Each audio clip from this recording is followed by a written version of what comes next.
Giuliano on the beat. Ladies and gentlemen, my name's Wiz Khalifa.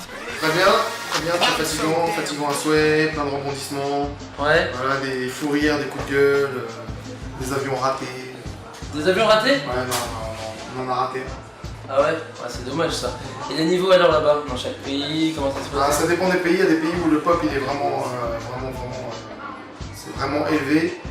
Et il y a des pays où le hip-hop c'est élevé, comme en Allemagne par exemple, où le hip-hop ils sont bons, et le pop peut-être un peu moins. Ah ouais, chaque pays ça. Voilà, chaque pays a son niveau un petit peu. On va dire que c'est spécifique. Et c'est lequel qui t'a plus séduit cette année?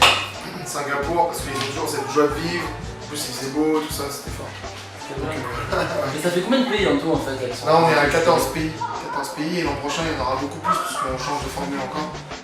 D'accord. Là vous essayez d'innover à chaque fois un petit peu plus, de faire mieux. Toujours aller plus loin, toujours aller plus haut. Ah ouais, c'est ça qu'il faut. Il faut. Et là à Bercy donc ça va être le feu alors. Ça va être le feu, il n'y a plus beaucoup de place à vendre. Ah ouais, c'est déjà la fin? Parce que j'entendais quelqu'un qui en demandait d'ailleurs. Ouais, là il y en a encore mais on est à 10 jours d'événement et on a déjà vendu énormément de places. Et plus que l'an dernier, on est à 2000 de plus que l'an dernier. Ah ouais, c'est pas encore la fin. C'est pas encore la fin, mais ça ne serait tardé. C'est bien, c'est prometteur pour le futur. Et j'ai entendu parler que bientôt tu iras commencer à faire des présélections en Afrique.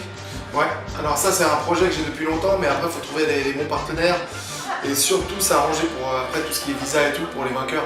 Donc elle est là ma problématique. Sinon, moi l'Afrique depuis longtemps je voudrais y aller, l'Amérique du Sud aussi. Mais le problème c'est qu'il faut essayer de trouver les bons organisateurs et surtout après trouver le moyen d'envoyer les gens avec des visas. Et là-bas il n'y a pas des écoles de danse qui sont déjà prédéfinies? Il y en a, mais il n'y a pas beaucoup de moyens. Donc, ça dépend où. Je pense qu'il faut se faire aider par un centre culturel français.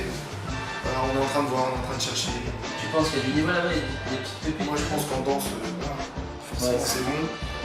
Après le niveau, comme nous on l'entend, c'est-à-dire que forcément ils sont peut-être pas aussi pointus que nous, techniques. Voilà. Mais en même temps ça fera du bien de voir des gens qui dansent avec le cœur. D'accord. Et une autre question, est-ce que tu participes au Juste Debout cette année? Yeah! Je suis là. Ah ok, pourquoi? Comment? Explique-nous. Parce que ça fait 10 ans que je fais Juste Debout, ça fait 10 ans que c'est un de mes rêves que je réalise là, donc je suis content. Et j'attendais qu'il y ait 10 ans qui passent pour le faire. Et c'est aussi Gator, mon petit comme on dit, et que j'apprécie beaucoup, qui m'a demandé de le faire avec lui. J'ai dit ouais. En plus il est talentueux donc j'ai dit ah bah c'est bien, ça c'est une bonne nouvelle, ça c'est une news. Mais ça veut dire que là vraiment il y aura du niveau je pense. Et à mon avis ça va être un spectacle et à mon avis on t'attend. Ah tout le monde m'attend autour. Ah là on t'attend, on va voir un peu. Pour ma tête là. On va voir. Ma tête sur un piquet. Bah déjà. Tu le sais ça déjà? Bah je pense dans le milieu. Ça commence à tourner je pense. Hein. Ça commence à tourner, mais je pense que ça va mettre une petite pression parce que la personne qui réalise déjà le JD School, c'est toi. Tu organises aussi. Guy Bolagé aussi. Voilà, Guy Bolagé. Tu fais aussi le JD Debout qui se passe à Bercy tous les ans.